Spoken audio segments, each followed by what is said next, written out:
शादी के बाद बेटियां मायके में बोझ क्यों हो जाती हैं? पति 2 दिन के लिए ऑफिस के काम से दूसरे शहर जा रहा था। पत्नी से बोला कि चलो तुम्हें तुम्हारे मायके छोड़ देता हूँ, अकेली यहाँ घर में रहकर क्या करोगी, और तुम बहुत डरपोक भी हो। वह खुशी खुशी तैयार हो गई। मायके के घर का दरवाजा खुला था।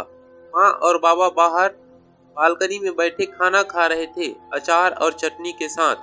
हाल चाल पूछने के बाद उसने अपने बाबा से कहा, आप तो कभी अचार और चटनी के साथ रोटी नहीं खाते, तो आज क्यों? तो बाबा ने कहा, बेटा जी, कभी कभी खा लेनी चाहिए, इसका भी अपना अलग ही मजा है। उसने अपने पिता की आंखों में लाचारी देख ली थी।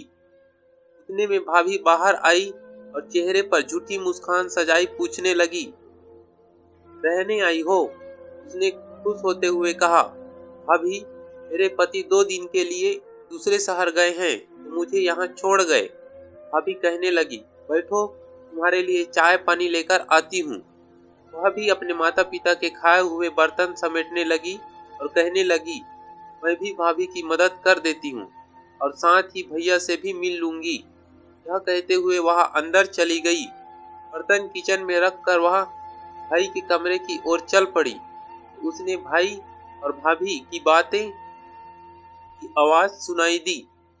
भाभी भैया से कह रही थी, तुम्हारी बहन ब्याह कर तो गई है, लेकिन अम्मा बाबा की चौखट न छोड़ी अब तक। जिसका भी दिल करता मुंह उठाकर बच्चों समेत चली आती है। तो भैया गुस्से से कहने लगे, तेरा क्या खाती है, यहाँ नहीं आएगी तो कहाँ जाएगी? तो भाभी ने भी दनदनाते हुए कहा, बस अब मुझसे नहीं होता।